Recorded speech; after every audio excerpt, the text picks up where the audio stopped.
Hello अंशल lovers, welcome back to my channel. आज आप लोगों के साथ एक और फ़ैन फ़िक्शन शेयर करने जा रही हूँ। ये फ़ैन फ़िक्शन भी मेरे बाकी के सारे फ़ैन फ़िक्शन की तरह बिल्कुल डिफरेंट है। इसमें आप एक मरमेड लांगवांगजी को देखोगे और फिशरमैन वेवुशन को देखोगे। कहानी बहुत ज़्यादा इंटरेस्टिंग है, तो मैं ज़्यादा बातें नहीं करती हूँ और हम चैप्टर की शुरुआत करते हैं। लांगवांगजी ने पानी के बाहर कभी भी ज़्यादा समय नहीं बिताया था, क्योंकि लैंड ऐसी जगह थी जहाँ पर ह्यूमंस रहते हैं और लांगवांगजी को वहाँ पर कम ही इंटरेस्ट था। वहीं अंडर वाटर वर्ल्ड में काफ़ी सारी ऐसी चीज़ें थी जिनसे उसे सीखने को बहुत कुछ मिलता था। जब वो अंडर वाटर बड़ा हो रहा था तो अपनी स्टडीज़ के दौरान उसने ह्यूमंस की हिस्ट्री के बारे में भी सीखा था, किस तरीके से आज तक वो मरमेड्स का शिकार करते आए हैं। बचपन से ही उसके अंकल ने उसे मरमेड्स की कहानियाँ सुनाई थी कि किस तरह वो ह्यूमन से प्यार करने लगते थे और उसके बाद वो ज़िंदगी भर लैंड पर ही कैद होकर रह जाते थे। ओशन से ज़्यादा लंबे समय तक दूर रहने के कारण वो मरमेड्स अपनी पावर खो देते थे। उन्हें इतना टॉर्चर किया जाता था कि वो आंसू बहाने पर मजबूर हो जाते थे। और ये सब जानते हैं कि मरमेड के आंसू बहुत ही कीमती मोती में बदल जाते हैं और उन मोतियों की लालच की वजह से ही सारे ह्यूमन ये काम किया करते थे। इसीलिए वांगजी को लैंड पर जाने का कभी कोई इंटरेस्ट नहीं रहा। पर अब धीरे धीरे समय बदलने लगा था। स्विमिंग करते करते वो कब समुद्र के किनारे तक आ जाता उसे खुद पता नहीं चलता, क्योंकि उसका माइंड एक ब्राइट आइस को देखकर फिसल जाता था। ब्राइट आइस से भी ज़्यादा किसी इंसान के ब्राइटर लाफ्टर को देखकर। वो ब्राइट आइज और लाफ्टर और किसी का नहीं बल्कि मोस्ट क्यूरियस मैन का था, जो हमेशा उसी समुद्र के किनारे पर खड़ा रहता था। उसकी आंखें और उसकी हंसी वांगजी को बाकी सभी ह्यूमन से बिल्कुल अलग लगती थी। वांगजी हमेशा ही समुद्र के किनारे से दूर से उसे देखा करता था। दोनों के बीच में हमेशा उसने एक सेफ डिस्टेंस बनाई हुई थी। उस ह्यूमन को देखकर ऐसा लग रहा था जैसे वो शायद कोई फिशरमैन था। वो बीच पर अक्सर आया करता था। सिर पर हमेशा उसने हैट पहनी होती थी और वो वुडन बोट पर आया करता था, अपनी फिशिंग रॉड हाथ में लिए अपनी स्लीव्स को रोल करके ऊपर करते हुए वो वहीं किनारे पर बैठ जाया करता था। जब तक वो अपने जाल में मछली के फंसने का इंतज़ार करता, उस बीच वो कुछ ना कुछ करने में बिजी रहता। कभी उसके हाथ में मिस्टीरियस तलिस्मैन्स हुआ करते थे जो वांगजी ने पहले कभी नहीं देखे थे। कभी भी उसका ध्यान मछली पकड़ने में नहीं होता था, तो वांगजी को यही लगता था कि वो कभी मछली नहीं पकड़ पाएगा। पर समहाउ एक दो फिशेस थीं जो हमेशा उसके जाल में फंस जाती थीं। जब भी उसकी नज़र वांगजी की तरफ जाती, वांगजी तुरंत अंडर वाटर चला जाता, क्योंकि वो ह्यूमन से कोई मतलब नहीं रखना चाहता था। वो वहाँ केवल एजुकेशनल पर्पस के लिए आया करता था, ह्यूमंस के बिहेवियर के बारे में थोड़ा और जानने के लिए। और विगिंग उसे कुछ और भी ज़्यादा इंटरेस्टिंग ह्यूमन लग रहा था। वांगजी के अंकल ने हमेशा उसे सिखाया था कि हमें हमेशा कुछ ना कुछ सीखते रहना चाहिए, स्पेशली ऐसे लोगों के बारे में जो थोड़े अलग होते हैं। वांगजी सिंपली बस अपनी स्कॉलर ड्यूटी फुलफिल कर रहा था। अभी तक तो उस ह्यूमन ने ऐसा कुछ भी नहीं किया था जिससे वांगजी को लगे कि ये उसके या उसके क्लैन के लिए कोई भी खतरा है। इनफैक्ट पहली बार जब वांगजी का सामना उस ह्यूमन के साथ हुआ था तो उसने वांगजी की मदद ही की थी। एक दिन की बात है जब वांगजी पानी में किसी डॉल्फिन के चीखने की आवाज़ सुनकर समुद्र के किनारे तक पहुंचता है। डॉल्फिन लैंड पर थी, वो किनारे से काफ़ी दूर पहुंच गई थी और वापस आने में अनेबल थी, क्योंकि वो स्विमिंग नहीं कर पा रही थी, इसलिए वो दर्द की वजह से चीख रही थी। लांगवांगजी को कुछ ना कुछ करना था उसकी मदद करने के लिए, इसलिए वो तुरंत मेडिटेशन करना शुरू कर देता है, जिस वजह से वो खुद को ट्रांसफॉर्म कर पाता है और अपने दो पैरों पर चलकर लैंड पर पहुंच जाता है। वैसे तो हर एक मरमेड के लिए अपनी टेल को लेग्स में ट्रांसफॉर्म करना काफ़ी इजी है, लेकिन इस फॉर्म को मेंटेन कर पाना काफ़ी टफ है, क्योंकि इसके लिए उन्हें बहुत पावर की ज़रूरत होती है और पानी से बाहर आने पर वैसे ही उनकी पावर काफ़ी कमज़ोर हो जाती है। अपने दोनों पैरों पर वो बीच पर वॉक करना शुरू कर देता है। उसे ऐसा लग रहा था कि उसके टोस रेत में धंस रहे हैं। फाइनली वो उस डॉल्फिन के पास आ जाता है और उससे कहता है, तुम चिंता मत करो, मैं तुम्हें घर ले जाता हूँ। उसने सोच लिया था कि डॉल्फिन को सेफली अपने अंकल के पास ले जाकर वो उस कर्ज का निवारण करवाएगा जो भी ह्यूमंस ने उस डॉल्फिन पर लगा दिया था। जिस वजह से वो स्विमिंग नहीं कर पा रही थी। वांग जी उस डॉल्फिन को अपने साथ ले जाने में इतना ज़्यादा फोकस्ड हो गया था कि उसने एक आदमी को वहाँ उसके नज़दीक तक आते हुए देखा ही नहीं। वो भी डॉल्फिन को उठाने में मदद करने लगा।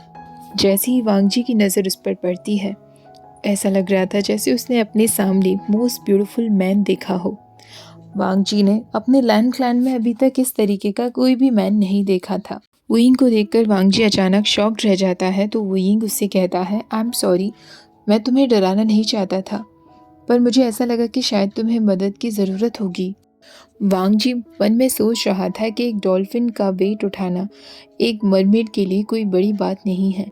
वांग जी को लग रहा था कि उस ह्यूमन ने पहचान लिया होगा कि वो एक मरमेड है, क्योंकि उसके long silver blue hair already उसकी आइडेंटिटी दिखा रहे थे।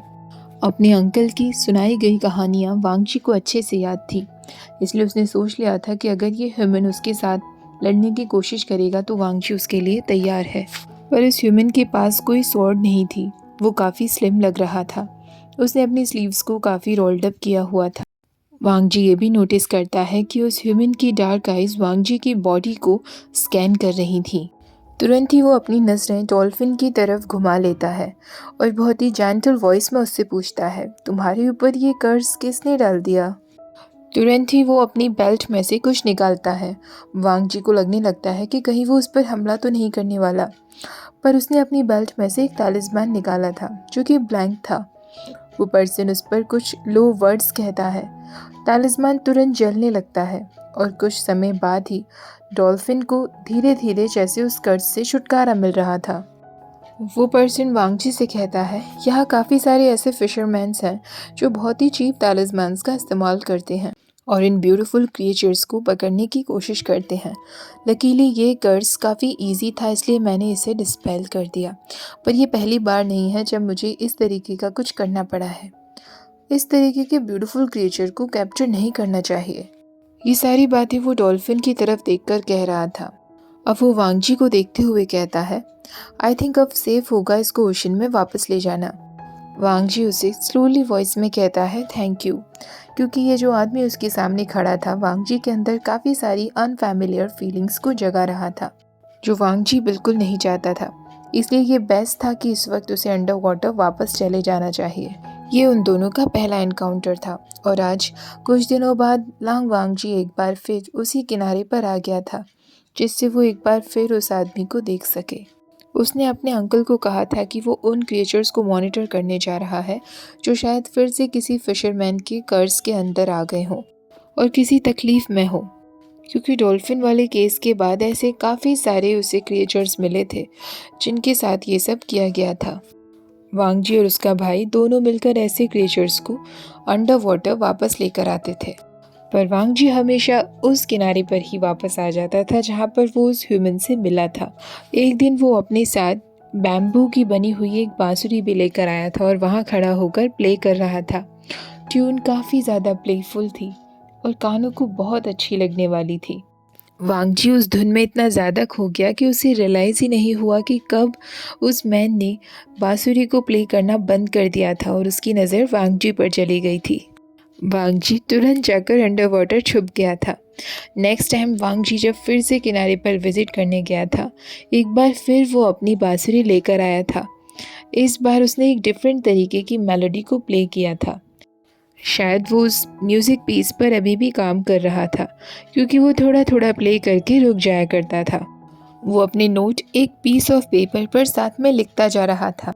एक दिन वापस किनारे पर आकर जब वो म्यूज़िक प्ले कर रहा था और उसने अपना आखिरी नोट भी लिख लिया था, तो वो उसे प्ले करते हुए कहता है, क्या मेरी ऑडियंस को ये सॉन्ग अच्छा लगा जो मैंने उनके लिए कंपोज किया है? वांगजी एकदम अपनी जगह पर फ्रीज हो जाता है। हालांकि वो ह्यूमन उसकी तरफ नहीं देख रहा था, पर वांगजी को आइडिया हो गया था कि शायद वो उसी की बात कर रहा है। तो क्या अब तक वो वांगजी को देखता हुआ आया है? क्या उसे पता था कि वांगजी चुप चुप कर उसका म्यूज़िक सुनता है? वुयिंग एक बार फिर कहता है, मैं सोच रहा था कि इस लोनली म्यूजिशियन को जब कोई इतना प्यारा लिसनर मिल ही गया है जो उसे इतने दिलो जान से सुनता है, तो क्या मैं उस लिसनर को एक बार देख भी सकता हूँ? वांग जी अभी भी उसके सामने निकल कर नहीं आ रहा था। हालांकि उसकी बातों से वांग जी को इतना शाय फील हो रहा था कि उसके चीक्स एकदम रेड हो रहे थे। एक बार फिर वो ह्यूमन कहता है, शायद म्यूज़िक मेरे बस का है ही नहीं। मुझे फिर से ये बांसुरी छोड़कर और फिशिंग शुरू कर देनी चाहिए, क्योंकि अगर मेरा लिसनर मुझे देखना तक नहीं चाहता, इसका मतलब मैं कितना गंदा म्यूज़िक प्ले कर रहा हूँ। मुझे अब म्यूज़िक छोड़ ही देना चाहिए।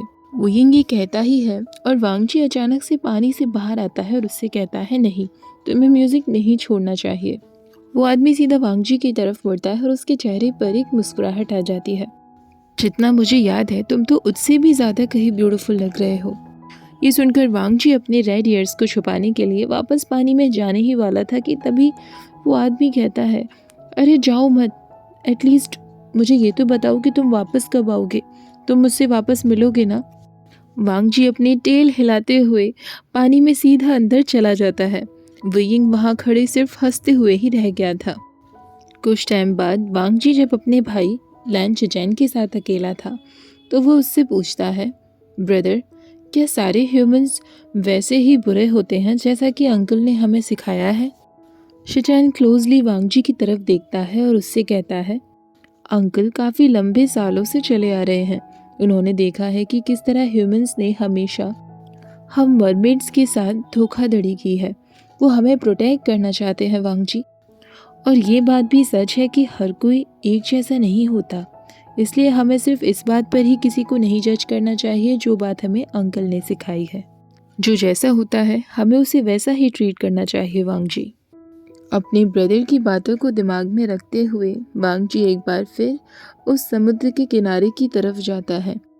वो आदमी वहाँ फिर से खड़ा हुआ था।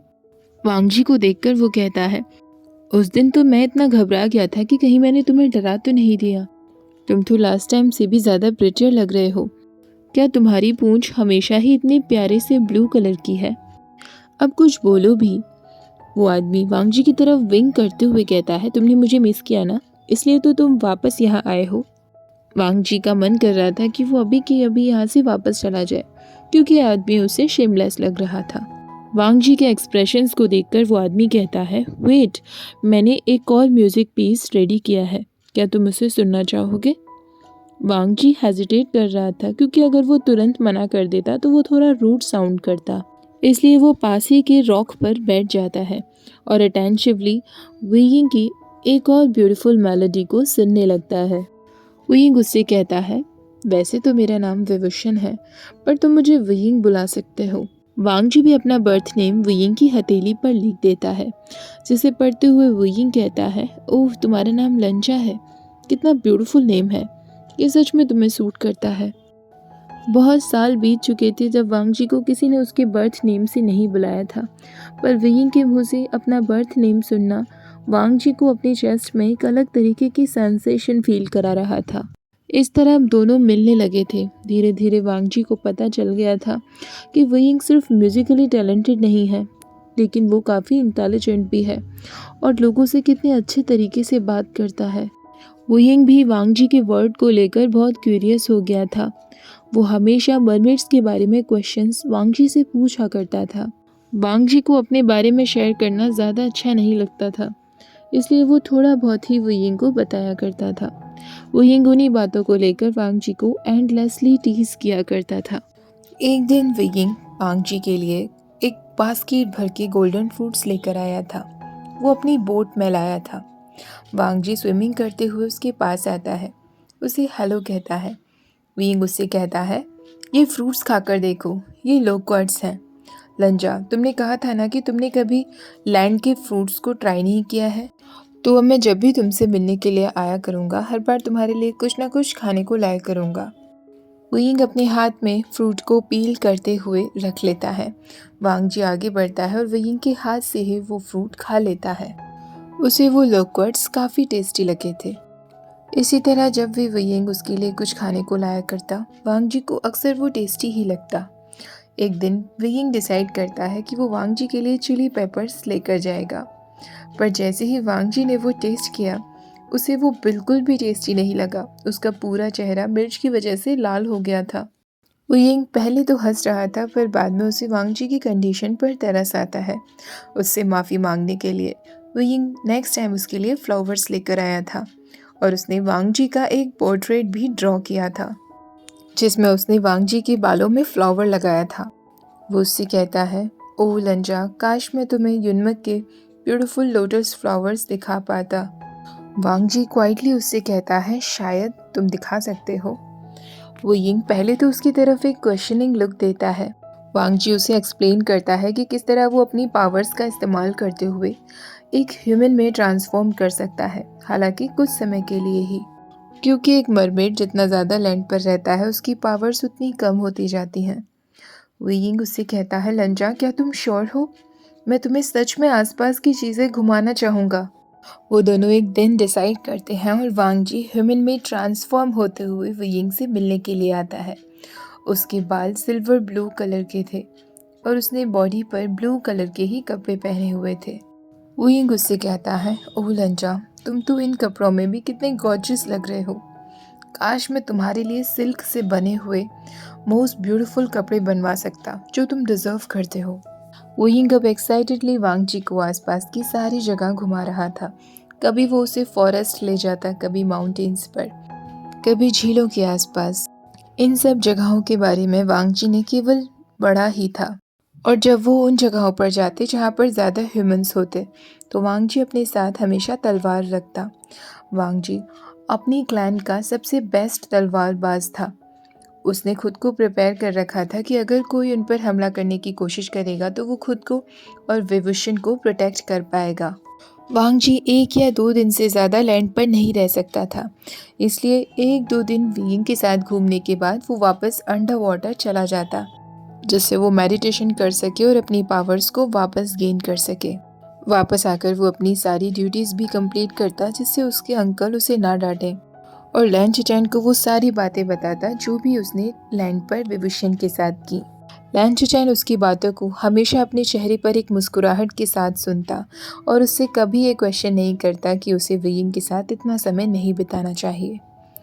एक दिन इसी तरह वेइंग ने लांगवांग जी को अपने घर पर इनवाइट किया था। वेइंग ने उसे बता दिया था कि वो अपनी फैमिली के साथ नहीं रहता है, बल्कि वो अपने दोस्तों के साथ रहता है। उसके दोस्त थे वैनिंग, वेंचिंग और उन्हीं की फैमिली के कुछ मेंबर्स।